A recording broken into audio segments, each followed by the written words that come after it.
5 items. So I'll use this as a guide page for each one. That's what I did. Yeah, that's a good idea. And then I would tally the pros and cons of each. And it would make sense that maybe I would put comments over to the right, but I had a sheet for each public hearing item. Yes, sir. That's a good idea. Just going over what I did for chair. Because it's the chair. It's 1 minute procedure.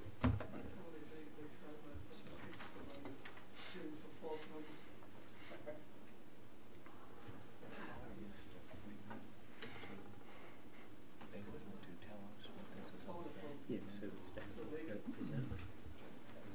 I was like, how did you make it all the way here without me?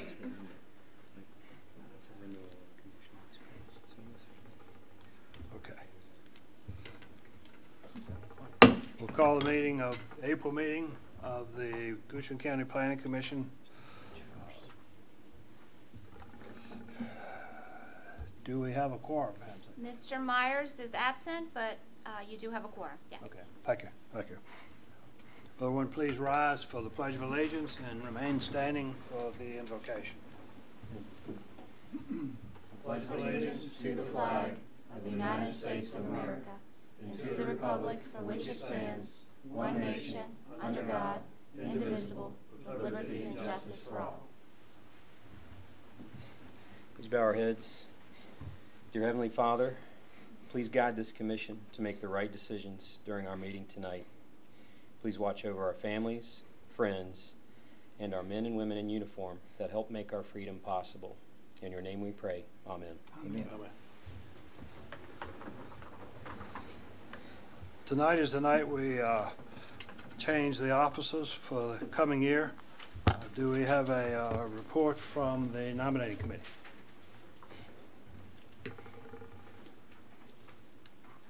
Yes. Okay, good. The nominating committee nominated Mr. John Shellhorst as chair and Mr. Matt Brewer as vice chair. We'll need a motion, second, and vote for each.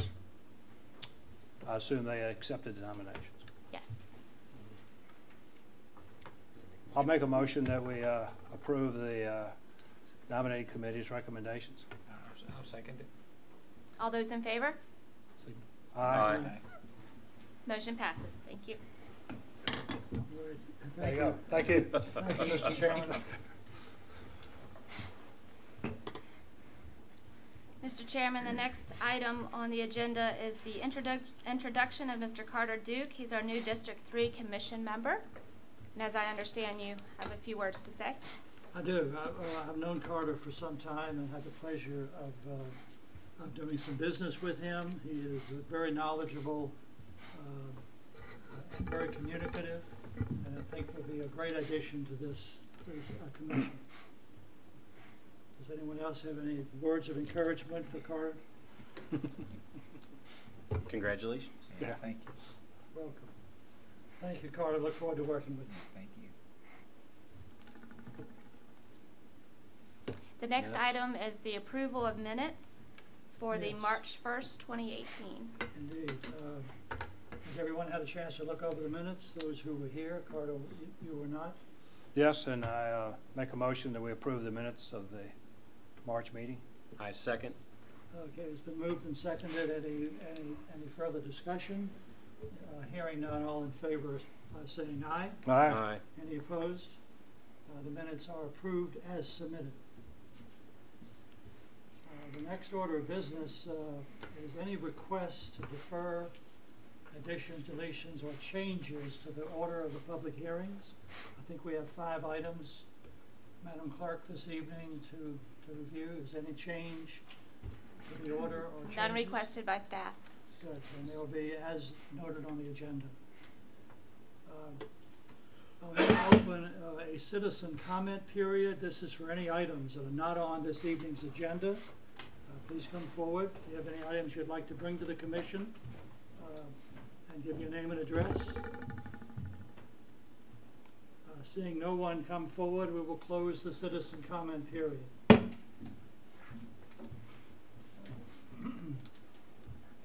Do we have any items, Sarah, that are, that do not,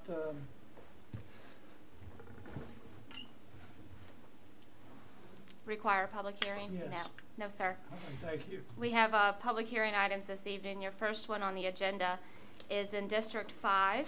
It's a conditional use permit. It's filed by Heather Valentine to renew a conditional use permit for a two-family dwelling at 800 Dover Bluff Place on tax map number 57321.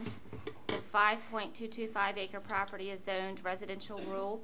The CUP is required by Article 6, Section 3.9 of the Goochland County zoning ordinance, and the comprehensive plan designates this area as rural enhancement. Thank you, Ms. Worley. Tom Coleman, Principal Planner. As Ms. Worley stated, this is a conditional use permit. It's a renewal of a conditional use permit that was approved in 2007 for an attached two-family dwelling. The property is located in the eastern portion of the county. Located in the meadows, the subject property is zoned rural residential, as are the other properties in that subdivision. It does abut property that is zoned agriculturally. The subject property and all of the surrounding properties are recommended for rural enhancement area in the comprehensive plan. And look at the aerial photo. The subject property and all the surrounding properties are residential or rural residential in character. Just a couple pictures. It is attached. This is sort of a rear view and a side view from the driveway side of the structure. There was a community meeting held in February. No one from the public attended. There were no concerns identified or brought to that meeting by staff. This is considered a low-impact use. The initial CUP was approved for 10 years. They have adhered to the CUP conditions. There's no enforcement concerns, and this use has not generated any complaints to the zoning administrator, so we would not be recommending an expiration date with the CUP. Looking at the conditions, most of the changes are housekeeping in nature. The first one would limit the use to the dwelling as a residence. The second one would not allow any rental of that second unit. The third one would require the smoke and carbon monoxide detectors be installed and maintained in the second dwelling unit. The next one would require that emergency access be provided and maintained to that second dwelling unit. And the fifth one is sort of the standard condition about the transfer of ownership if the property is sold. And that concludes the presentation. I'd be happy to answer any questions. Anyone on the commission have any questions for Mr. Coleman? No, sir. No. Hearing none, would the applicant, is the applicant present, and if so, would he like to comment? I'm representing Heather Valentine. My name's Arthur. Okay, if you would come to the microphone, and give us your name and address. Yeah, my name is Arthur Kay, and my address is 800 Dover Bluff Place, Manikinsabat, Virginia 23103. Thank you. I'm representing my wife, Heather Valentine. All right. And do you have any further comments on the application? I don't have a presentation. I'd be happy to answer any questions. Any of the members have any questions for the applicant? No. No. Thank you. Any further discussion of the application? I'd just like to mention that I'm a resident of the Meadows, but I have no financial interest in this project at all. And since this is a renewal of an existing CUP and there's been no community activity or complaints about it, I'd like to move that we approve this. Might I suggest a public hearing? Public hearing. Right. You're right, that was my mistake. Yeah, we need to, is there anyone in the audience who would like to speak in favor of this application? Is there anyone who would like to speak in opposition to the application? Hearing none, we'll close the public hearing. I'll make my motion to approve this application. I'll second. Any further discussion? It's been moved and seconded. All in favor by saying aye. Aye. Any opposed? The application is recommended for approval. The next item, Sarah? Mr. Chairman, the next two items are similar applications. Mr. Garrison will be presenting both. The first is District 1, CU 2018-2. Application filed by Goochland County Public Schools requesting a conditional use permit for the expansion of a school to include mobile classrooms at Byrd Elementary, 2704 Haydensville, Fife Road on tax map number 17182.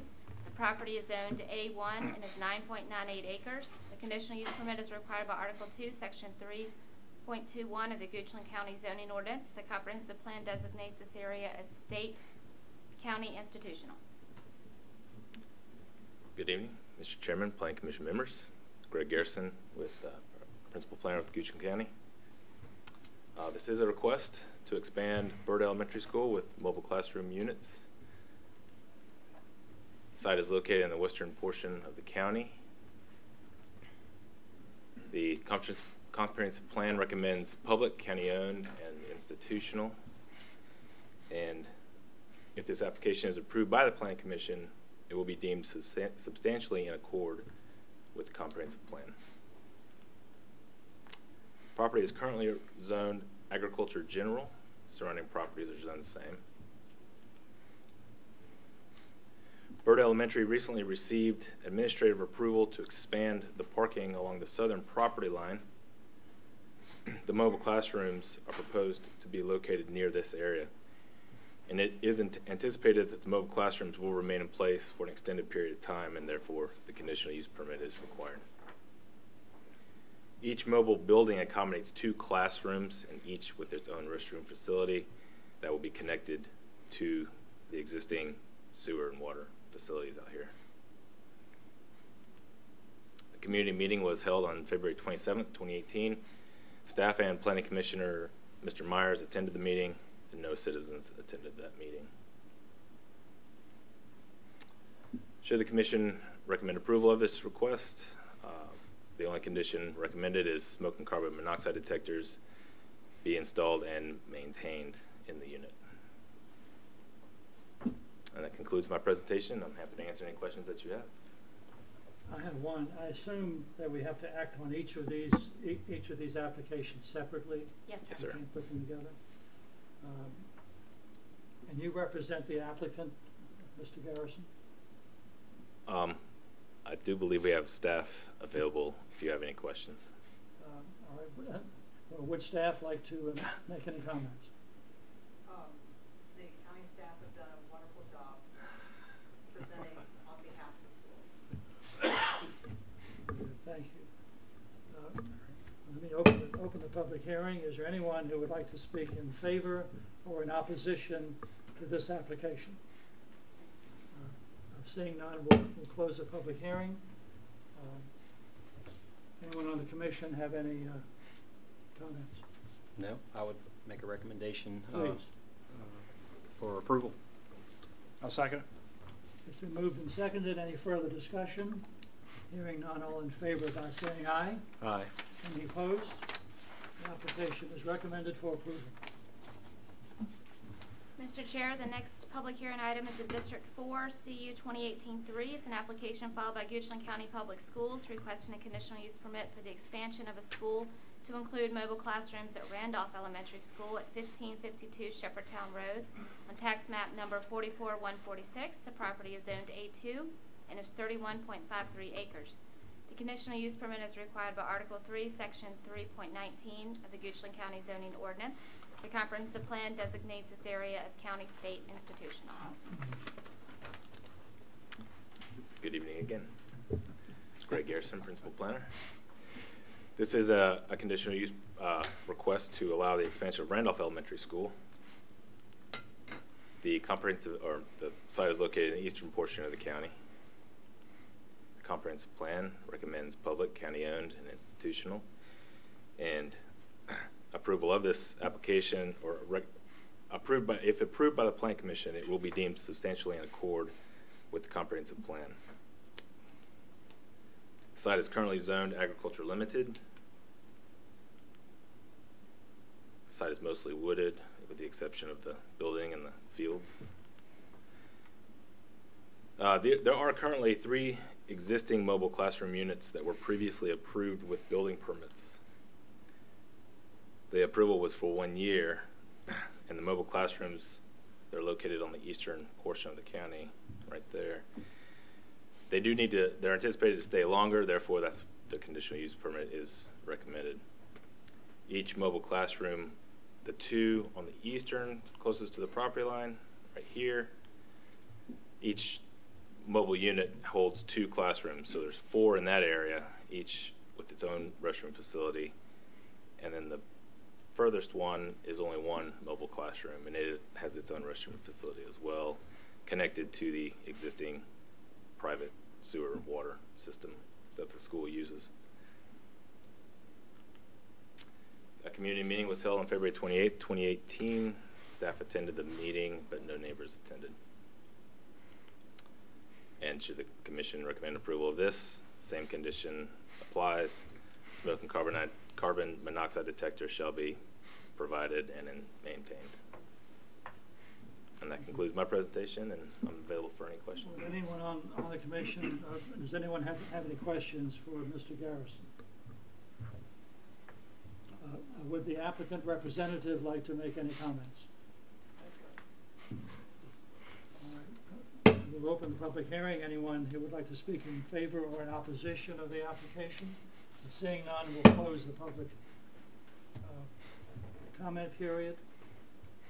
Any further questions or comments from members?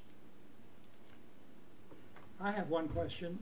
Is there a time limit on these CUPs? Right? No, there is not. These are unlimited. Correct. Time. Thank you. Okay, we act on motion, gentlemen.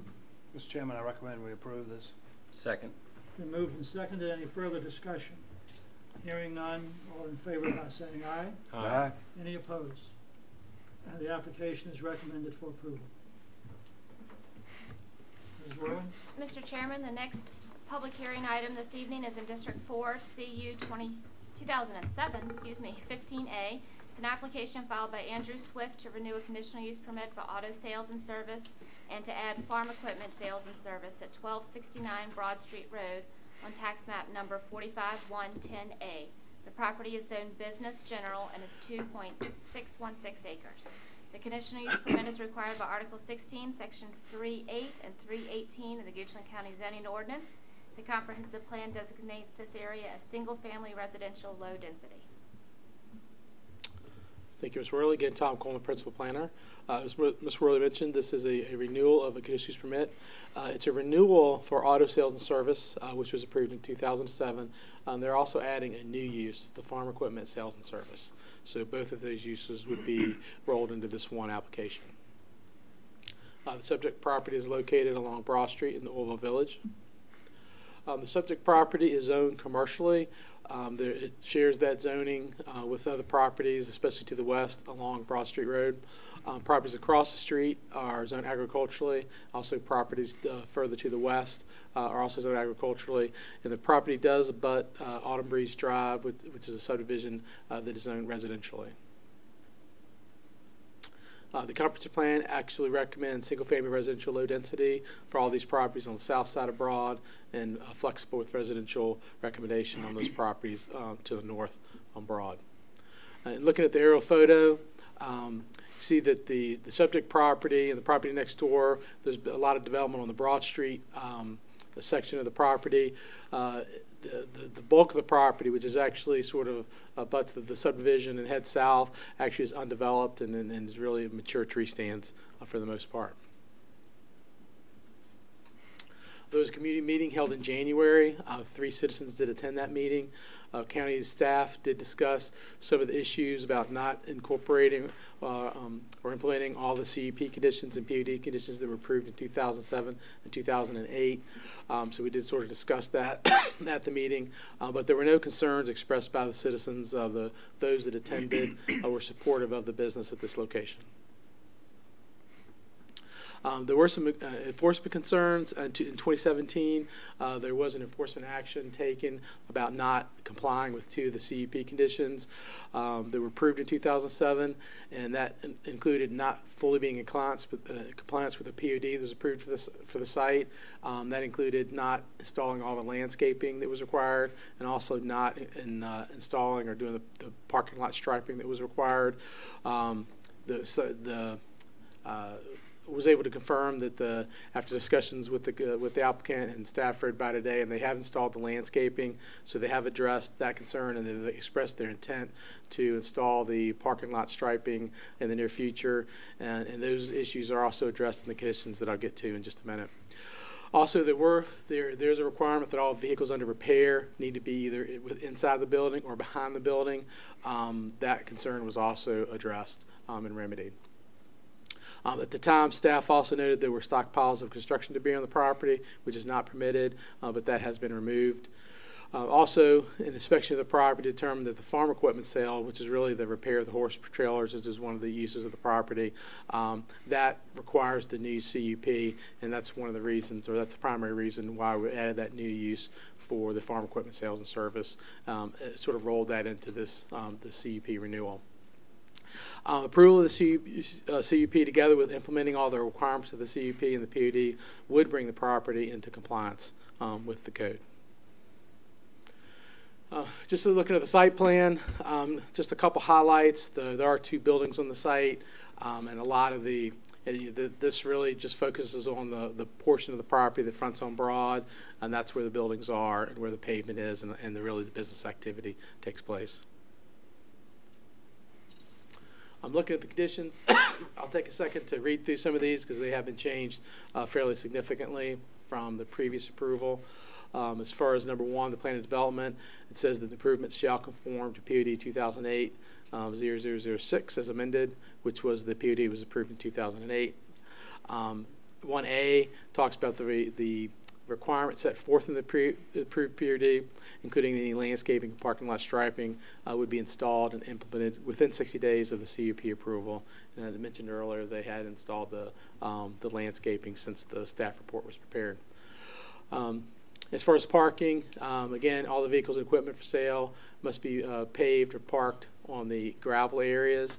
Now, vehicles and equipment for repair, anything that's in disrepair needs to be stored either inside the building or not visible from Broad Street.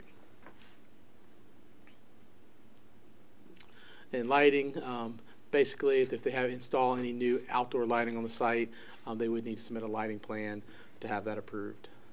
Number 4, about the commercial entrance. VDOT had some specific requirements for the commercial entrance that were incorporated into the POD approval, and it just requires that they maintain those requirements. The hours of operation, this is being carried forward. They're open 7 to 7, Monday through Saturday, and closed on Sunday. Subject property is in the Oil Village Overlay District, so any improvements to the site or the exterior of the building would need to comply with the Overlay District requirements. The staff is recommending a 5-year approval on this, basically due to the fact that there's a new use being added, the farm equipment sales, and there has been a history of concerns with the enforcement. So we were recommending a 5-year approval on this. And of course, finally, the transfer of ownership, which is sort of the standard transfer of ownership condition, which we are recommending with this application. And that concludes my presentation. I'd be happy to answer any questions. Any questions for Mr. Coleman? One question I had, the addition of the farm equipment sales and service, does that require additional buildings? Or is that all going to be within the same? No, sir. As I understand it, and talking to the applicant, they have a small engine repair that they operate there. That's allowed by right. They don't need to use permit for that. But the farm equipment sales, horse trailers is an important part of the business to them, and the repair of those horse trailers, it was determined that they really need to get the CUP for the sale and service of farm equipment to do the horse trailer repair. So physically, there's no change to the site? Correct. Okay. I have one question. Are the striping of the parking lot and the landscaping, which have not been in compliance with the CUP, will they be brought into compliance with approval of this one? Well, with the condition, we're carrying forward the same landscaping requirements and carrying forward the same striping requirements. And with condition 1A, we've put a time limit on their installation. So within 60 days of approval of the CUP by the board, they should have all the work completed by then. That will be done. And so there's a deadline. There's a deadline, yes, sir. On bringing those items into Yes. compliance. Yes. Pardon? What happens if they don't? I know Well, that's a good, I often have this question. I know we're very short-staffed in Goochland County. How do we monitor compliance of things like that? Well, I think with certain things like a POD, we'll try to do inspections to make sure the work is done. But some of the things are complaint driven. So if the people ride by and they have questions about something, they can call and file a complaint, and that's a combination of those two. Thank you. Any other questions for John? Would the applicant like to make any comments? All right, we'll open a public comment period. Anyone that would like to speak in favor or in opposition to this application? Seeing none, we'll close the public comment period. Any further discussion here by the members? Hearing none, we act on motion.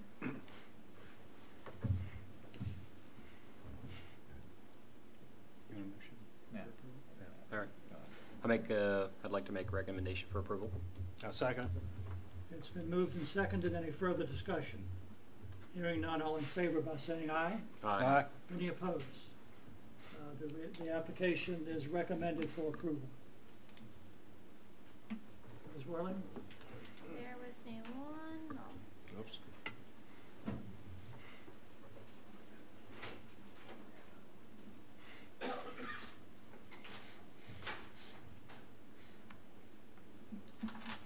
Mr. Chairman, your next public hearing item this evening is an ordinance amendment. It's countywide. It's an ordinance to amend Article 21, Section 18 of the Goochland County Zoning Ordinance to clarify that certain residential subdivisions require a plan of development and to codify the timing for construction and completion of required subdivision improvements in relation to the issuance of building permits and certificates of occupancy.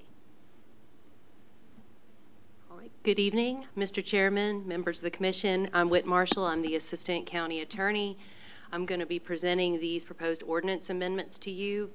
The purpose of these are similar to what you'll see with the MTP coming through with your comprehensive plan. This is all in preparation and also to facilitate the development that we see kind of booming in the county.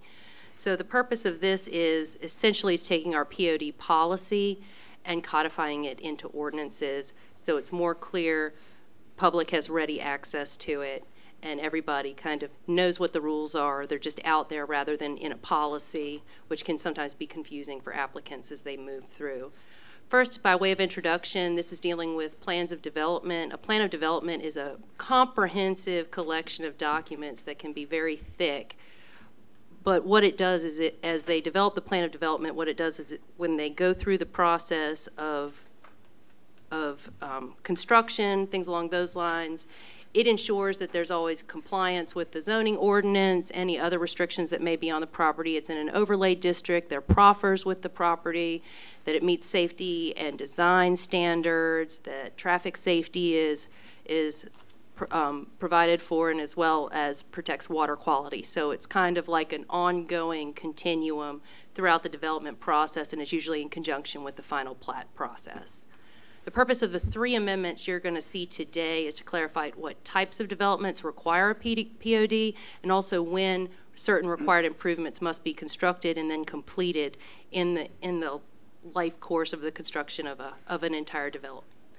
The proposed amendments, they do codify the county's current POD policy, so applicants, should these amendments be adopted, applicants will not be seeing something different than they would see if they went through the process today.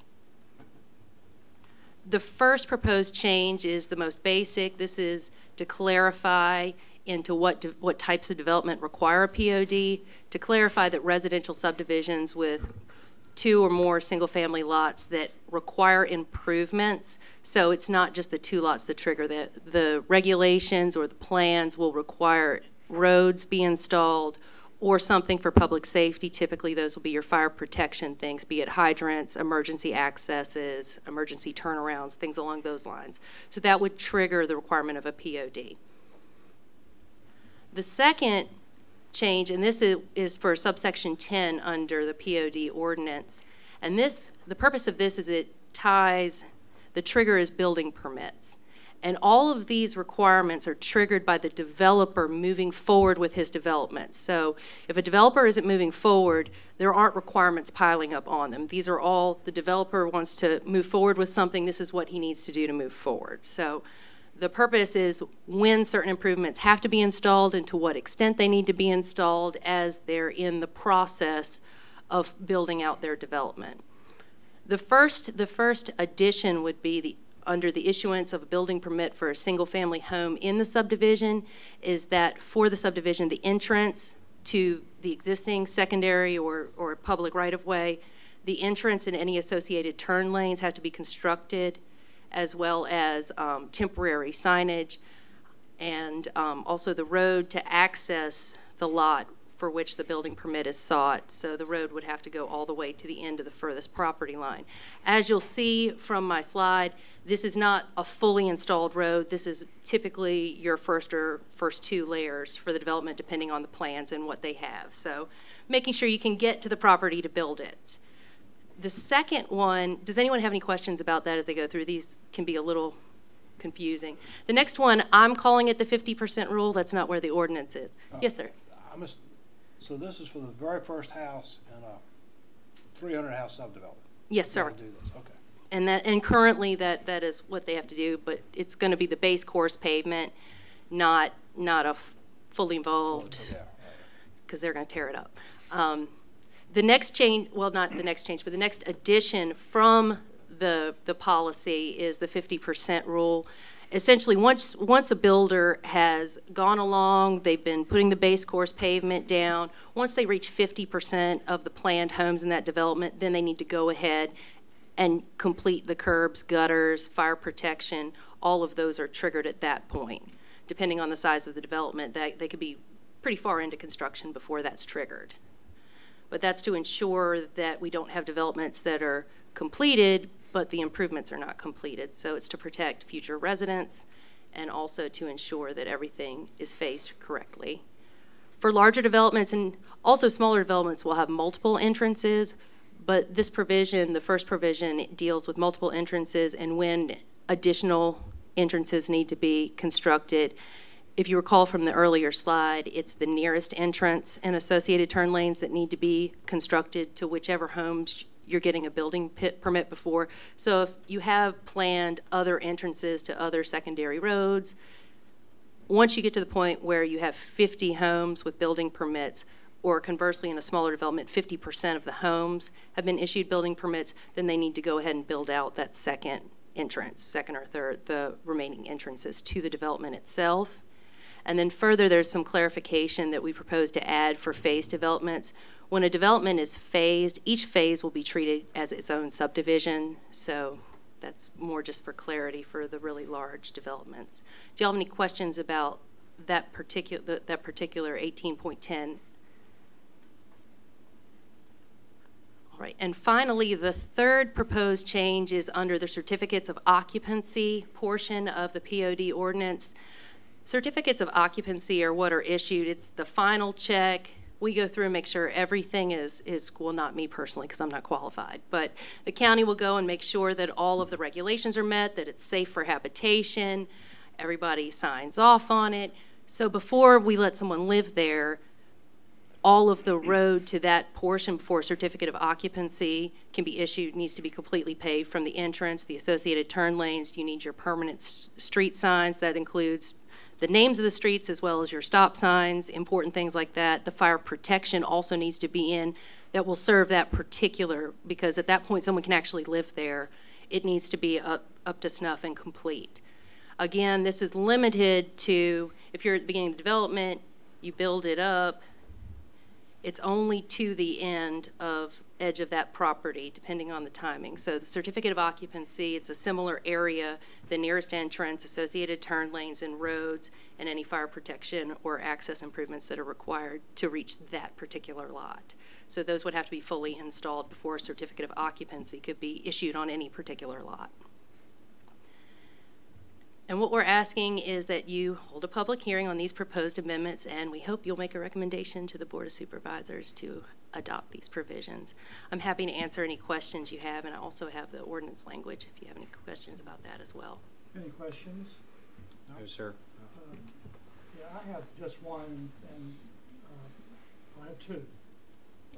What gave rise to these changes? Was this just something that we reviewed and determined, given the activity level in the county today with development? Is that what caused us to take a look at this? Yes, sir. And I believe, if you recall, in the workshop, Joanne talked about the 50 lot policy you'll be seeing next month.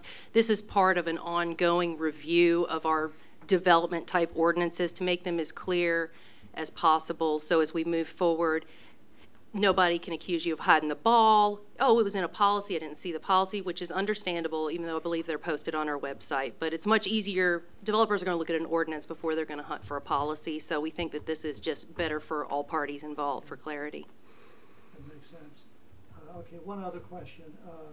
The 50% rule about finishing the roadway, the curb, the gutter, the drainage systems, when 50% of the lots are done. Yes, sir.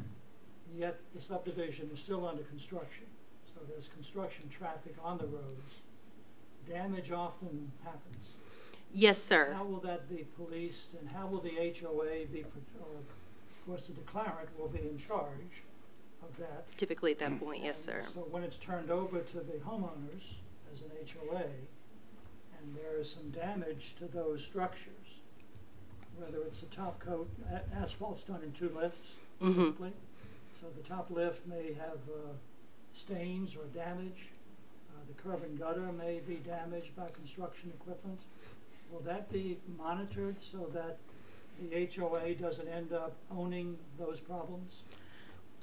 I will have to defer to staff as to how that process, this is the normal process, so how that is played out, I will defer to them on that. I will say that also the HOA, but oftentimes when this goes along with final plat approval, the POD process and the final plat kind of go together. So once the final plat is recorded, typically the roads, if they're public type roads and they're not doing a gated community, the county is actually the one who will end up with those roads. So it's definitely a concern.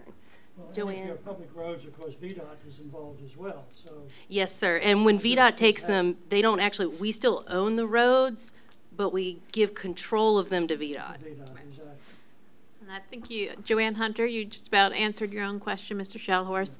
VDOT, the last process is VDOT has to accept the roads into their system. They're not going to accept the road with any deficiencies. They don't like that. But if it's a private roads, I know where we lived, the homeowner association didn't take it over until it was finished. Well, we had I think it was like 80% of the lots had been sold. The HOA didn't have to take it over, so Yes. and they required it to be completely upgraded and repaired and finished before the Yeah, for the homeowners took it over. right. For those private roads, it would be in the restrictive covenants and all when Okay. when So they're that's actually going to covered take it elsewhere. over. Yes. So, is this what other localities are doing? This is the way they police? This is a pretty standard operation of when it's done, and again, this is not putting any new burdens on the development community. This is what we currently do right now. It's just taking a policy and putting it into our code. So right now, the development community is already meeting these standards. Any other questions for the staff?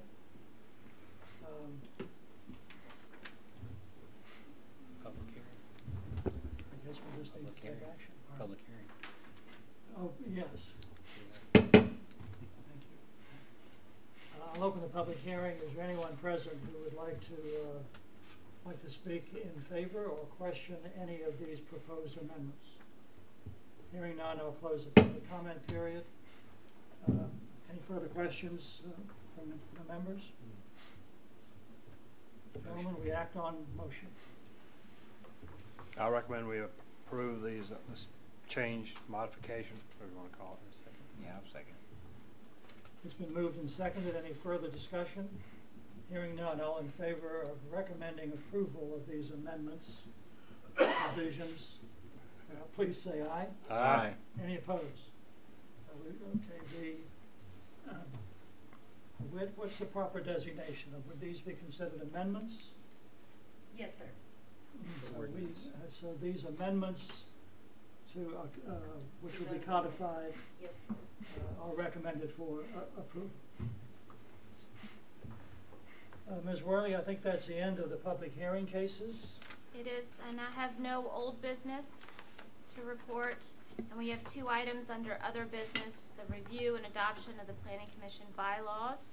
Last month, Ms. Marshall gave us a presentation reviewing the bylaw changes proposed. They were in your packet. Do you have any questions or? Anybody have any questions on the update of the bylaws? I think staff's done a good job with that. I did have a question which I communicated to Whit. She responded, but I haven't read her response yet. Would so- you like an abbreviated response now? Sure. Mr. Shellhorse's question dealt with kind of a Robert's Rules of Order, more technical, and you're more familiar with Robert's Rules because you use it at the General Assembly. Typically for county boards and commissions, y'all are able to set your own rules of procedure. So oftentimes those rules that are set out in your rules of procedure tend to be a little more informal, whereas if you're in Parliament and you want to do a substitute motion, you say you want to do a substitute motion, then they vote to see whether you can do that, then they vote on the substitute motion, whereas your typical practice is substitute motion, you just consider whatever the motion is. And that was one of the types of questions that Mr. Shellhorse had. I'll also note toward the end, when it comes toward the end of the bylaws, there are some provisions with regard to the interpretation of the rules of procedure, or if questions arise that aren't covered by your rules of procedure, like during a meeting something novel occurs, the way it is currently drafted, and of course it's up to y'all whether you want to maintain that, is the rules of procedure as you've written them. Of course, the chair can waive those typically, and then beyond that, if there's an additional question, you look to what you have traditionally done historically with the Planning Commission, and then beyond that, you can also refer to Robert's Rules of Order in the end. If there just isn't anything, then we can pull out the Robert's Rules of Order. So that's the way it's currently set up. The commission, you write your own rules. I will say that those particular provisions are the same that the Board of Supervisors currently has as well. Okay. But it's up to you, so. Thank you, Whit. Yes. Well, gentlemen, what I questioned was in the bylaws, I think it was section 2.6. Yes, sir. On the precedence of motions and voting on those motions, and the issue involving the potential for a substitute motion. So, Whit, I will read your response that you've sent me, and if I have any further questions, I'll get back to you. And I'm sure Sarah would be happy to put your bylaws on a future agenda if y'all would like to reconsider those. You aren't limited to annually. You can add things to your agenda as you want to consider them. And So I think I looked at the report. I think they're done annually. yes, sir. Staff takes a look annually. Good, thank you. Staff and the Planning Commission. And the commissioners, indeed.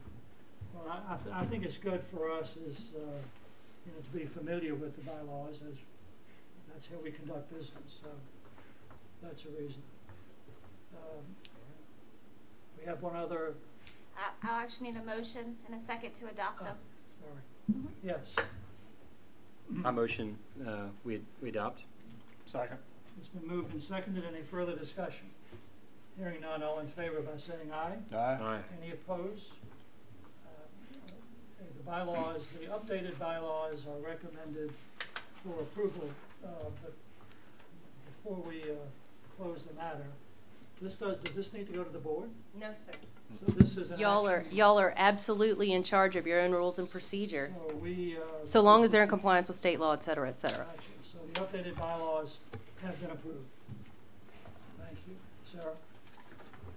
Mr. Chairman, your next item is the adoption of your 2018-2019 Planning Commission regular meeting calendar. It has been advertised per state code and is in your packet. It continues with the tradition of the first Thursday of every month, except that we will meet on June 28th and not meet the month of July. Very good. Do we need to act on this? Or Yes. this is, Yes. Do we need to act on this? Any questions on the annual schedule of meetings? Hearing none. I recommend we approve the schedule as advertised. Second. Been moved and seconded. Any further discussion? Hearing none. All in favor by saying aye. Aye. Any opposed? The schedule is approved as submitted. That's the end. That's the end of business. Having no other business before this evening's meeting, is there a motion to adjourn? So moved. So moved Second. and seconded. The commission shall rise. You don't need to vote on that. You don't want to get up well.